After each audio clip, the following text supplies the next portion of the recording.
Well, I thank Madam Speaker for the time to address the House, and isn't it outstanding, Madam Speaker, to see the People's House open once again to the public and have the public in our galleries and see the Capitol open to our families once again. That's a big change after the years of the pandemic and our chamber being closed from the citizens and families that send us here to Washington. So that is a great way to have seen this House under Republican majority leadership open the week. As we close this first week under Republican leadership back in the majority on this House floor, it's also good to see my colleagues on the other side of the aisle put a premium on talking about bipartisanship. I particularly like my friend from Ohio, Mr. Landsman, and Mr. Sorensen of Illinois, two new freshman members on the House floor for the first time this week as fully sworn members of Congress, talking about their priorities as newly elected Democrats and seeking bipartisanship on this side of the aisle. This week, the House has taken two important steps regarding our strategic competition with the Chinese Communist Party, the CCP. And Madam Speaker, those steps on this House floor were overwhelmingly bipartisan. First, we created a select committee on the strategic competition between the United States and the CCP. Our vision of an integrated, open, free world where people can celebrate their religion, people can travel, people can trade, and that strategic competition presses the Western values of Europe and the United States with the more narrow authoritarian view of the Chinese Communist Party. Secondly, we prevented oil being released from our strategic petroleum reserve and that being sold to Communist China. And today, over 320 members of this body agreed with that by voting yes on H.R. 22. Now, the Strategic Petroleum Reserve has played an important role in U.S. energy and national security policy for 4 decades. It was created in response to the Arab oil embargo in the early 1970s, which resulted in the tripling of oil prices at the time. Since that time, the SPR has remained a backstop for the United States in case of oil supply disruption. And Madam Speaker, those on the other side of the aisle talked about America becoming the largest exporting nation in the world, and somehow that's a bad thing, and that we freed our ability to export oil and gas outside the U.S. as if that were a bad thing. It's not. But they're two completely different issues. The Strategic Petroleum Reserve is there for an emergency affecting the United States, our citizens, our households, our industry, principally in case of a Gulf hurricane or a disruption in a pipeline or in some other aspect of oil and gas disruption from war or an accident somewhere in the world. It's not meant to be supplying oil per se to everybody besides the United States. And just over the last year, President Biden has released 180 million barrels of our Strategic Petroleum Reserve, bringing it down to a 1985 level, a 4-decade low. This is not smart economic policy or energy policy in this country. And in fact, Madam Speaker, over 1 million barrels went to a Chinese-affiliated company. At the same time, China is reportedly holding its own crude oil reserves of 900 million barrels. So look, anyone with realistic knowledge and expectations in and around the debate about climate change or energy policy knows that this administration's energy policies have hurt American families, put our economy at risk, while at the same time weakening the globe's interest in fighting climate change. President Biden's failed policies to shut down the Keystone XL pipeline, deny permits, discourage new drilling, discourage new pipeline construction, And through his bank and securities environmental, social governance policies, so-called ESG policies, that too has discouraged badly needed capital investment to go to our energy industry and have weakened American global leadership and our strategic benefit, as referenced by my friends on the other side of the aisle, of energy independence. President Biden has weakened our energy independence. Instead, the Biden administration have doubled down, even tripled down, on these bad policies that have not only raised costs on every American, but do nothing in the long run to impact climate. While President Biden's nanny state regulators this week considered outlawing your gas stove in your home or in your kitchen or your restaurant, Republicans on this House floor began their first step at unleashing an all-of-the-above energy strategy. And we have to let that sink in, that a federal regulator actually considered a serious policy proposal of banning you from having a gas stove in your home or in your restaurant. I mean, everyone in America was shaking their heads this week with the preposterous nature of that new idea from the Biden administration. Republicans believe in an all-of-the-above strategy, which benefits America and benefits the globe, and we must continue to invest in energy development in order to make it through a full global transition. First, we have to keep investing in natural gas. We have natural gas fields across our nation, from the West Coast to the East Coast, in the heart of Pennsylvania, and of course, in the heart of New York State, where New York State's Democratic leadership refuses to let that be brought online, let that be developed, benefiting New York tax base, New York workers, New York consumers. And that gas field, just in Pennsylvania and New York alone, Madam Speaker, some believe is larger and more lucrative than the largest gas field that we know of in Qatar in the Persian Gulf. Yet we will never see a pipeline from Pennsylvania to East Coast ports under this administration and possibly under any other future Democratic leadership. If the war in Ukraine showed Europe and the world anything, it's that Russia cannot be trusted any longer, if they were ever, to be a reliable source to Europe for their energy consumption needs. The United States stands ready to export more liquefied natural gas to Europe, but the pipelines and other infrastructure don't fully exist in this country in order to have that impact to help our allies and partners in Europe and in Asia in the short run. We need to make that investment. Second, I have a solution that Democrats should meet all of their objectives for world energy reliance and consistent with their climate objectives. It's clean, it's renewable, and we can export it to developing nations. Nuclear energy. Yet international financial institutions like the European Bank for Reconstruction and Development will not, or are very, very reluctant to finance any nuclear power expansion in Europe. And yet the countries of Central Europe are demanding it. They want that energy diversity. They want an all-of-the-above energy strategy. And yet the European Bank for Reconstruction and Development, which the United States is a shareholder, turns a blind eye to clean, renewable, dependable nuclear energy.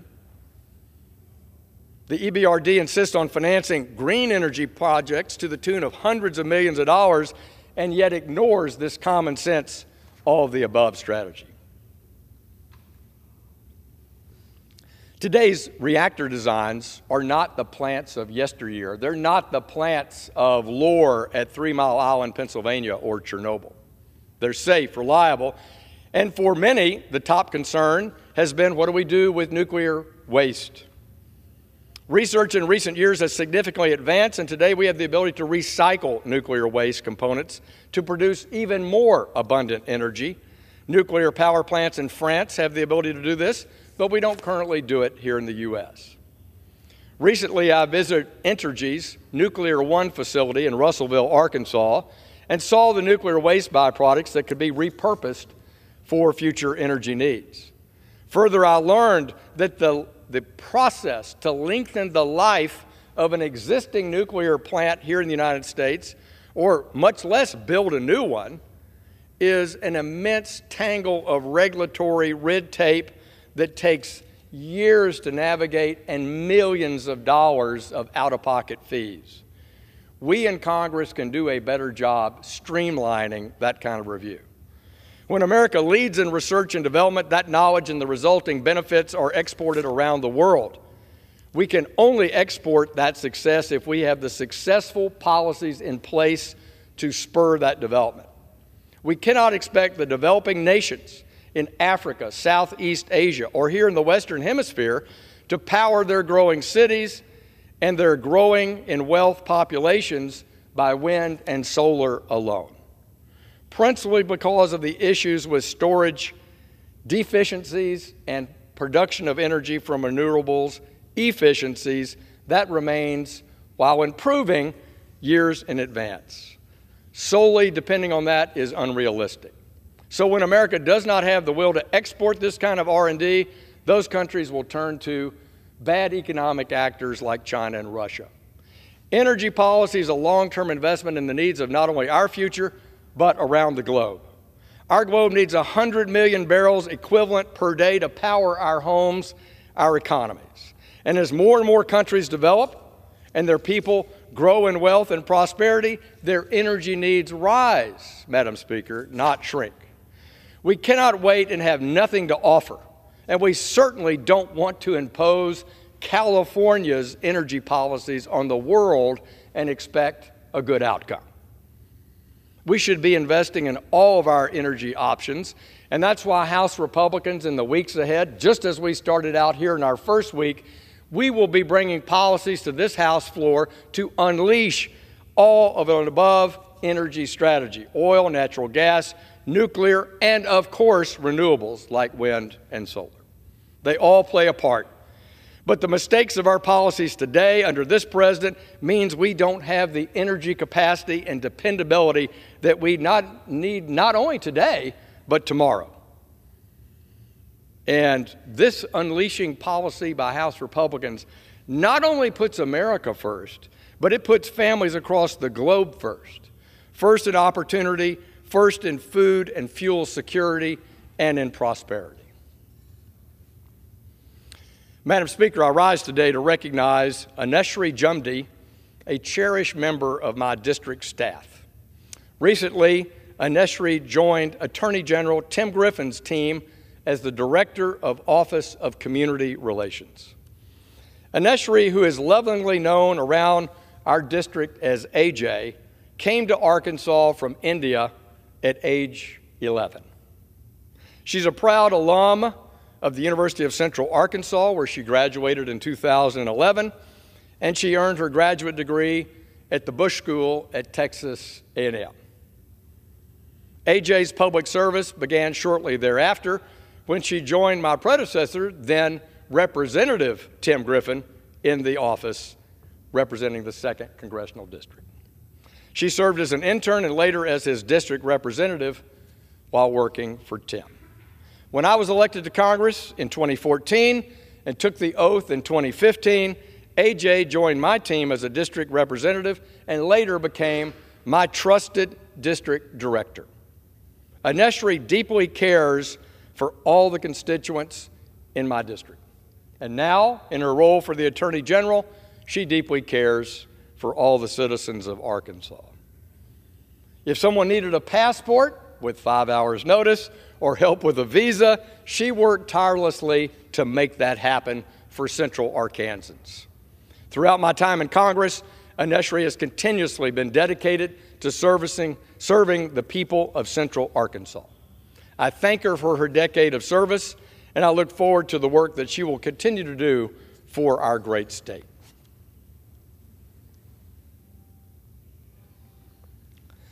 Madam Speaker, I rise today to highlight the mission of the Arkansas Martin Luther King Jr. Commission.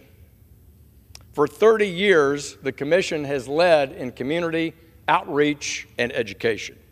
The Commission is ably led by its Executive Director, Deshaun Scarborough.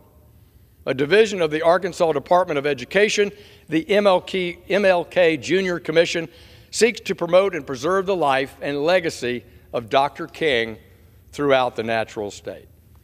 The Commission's outreach projects of promoting education and appreciation for history and encouragement of our youth to engage in positive leadership development and roles within their communities has been outstanding. I'm proud to have been involved with the Commission over the years and watch it evolve into one of the most active in our entire country. The work of our Commission has been praised by Dr. King's daughter, Dr. Bernice King. On this Martin Luther King Day, I'm honored to celebrate the milestone of the Commission's 30th anniversary and look forward to continuing to watch its impact on our youth and our communities for years to come. Madam Speaker, I come to the House floor today to commemorate the life of a good friend and great leader in our state, Hank Brown, who passed away last month at the age of 82. Mr. Brown was born in Oklahoma before moving to Arkansas in his youth, where he graduated from high school in Perryville in 1956. After 4 years of service in the Navy, he received a management degree from Little Rock University, now the UA Little Rock. In 1995, Hank Brown founded Freight Sales Furniture in North Little Rock, which is now known around the region, Arkansas and beyond, as Hank's Fine Furniture. In addition to leading and expanding Hank's for over 2 decades, Mr. Brown was an active member of our community. A passionate outdoorsman and conservationist, Hank was a valued and dedicated member of the Board of Directors at the Nature Conservancy in Arkansas. The impact of Hank Brown on our community will not be forgotten, and I thank him for his years of philanthropy in our state and business leadership. My prayers are with his wife, Kathy, and his children. Madam Speaker, I rise today to recognize 3 welding students from St. Joseph's High School in Conway, Arkansas. Last month, Nicholas Covington, Logan Simon, and Wade Simon were selected out of 150 welding students to represent the Conway Area Career Center in Skills USA, a state competition held in Hot Springs. Skills USA is a partnership of students, teachers, and industry leaders working together across the country to make sure that we have a fully skilled workforce. The winning team at the statewide competition will receive full scholarships to the welding program at the University of Arkansas Community College at Morrilton and could have the opportunity to participate in both national and world welding competitions. I congratulate these students for their accomplishment, and I look forward to seeing the results from Skills USA competitions. Madam Speaker, I want to rise today and congratulate Mary Smith for her 2 decades of service to the people of Conway. Last month, Mayor Bart Castleberry of Conway and Conway City Council recognized Ms. Smith's 19 years as an alderman. Ms. Smith's compassion, insight, wisdom were greatly appreciated by those around her. She's a beloved member of the Conway community. I wish her all the best in her next endeavors, and I thank Mary for her years of service to the city of Conway. Madam Speaker, I rise today to recognize the Museum of Discovery for winning the 2022 Roy L. Schaefer Leading Edge Award for Resilience. This award, presented by the Association of Science and Technology Centers, recognizes organizations that have overcome significant and specific adversarial impacts on their museums, and yet were able to use that hardship and promote their mission and actually grow their potential. This award is touted as the Science Museum equivalent of an Oscar. The Little Rock-based Museum of Discovery and their exceptional staff received this award for how they rebounded from a 6-month facility closure due to flooding caused from a pipe burst in the terrible winter storm in February 2021. The museum used this time to repair and extend their virtual operating capabilities, build on what they had started during the COVID-19 pandemic, and through this tactical shift, they were able to deliver an immersive, deeply educational virtual experience to thousands during this period of repair. I'm proud to honor the Museum of Discovery for their dedication and hard work after a disaster that made them stronger and better for all that they educate in science and technology. Madam Speaker, I rise today to congratulate Paul Browning, the Assistant Fire Chief of the city of Morrilton, Arkansas. Paul recently announced his retirement after 3 decades of service with the Morrilton Department. Just before his departure, Paul was given the opportunity to present the department's newest captain with his captain's badge. The recipient, his son, Joseph Browning, who'd been with the department 15 years. Paul presented Joseph with his original captain's badge as a token of his promotion. Congratulations, Joseph, on your promotion, and congratulations to Paul on your retirement. Thank you both for your dedication and service to the community of Morrilton. Thank you, Madam Speaker, and I yield back the balance of my time. The gentleman from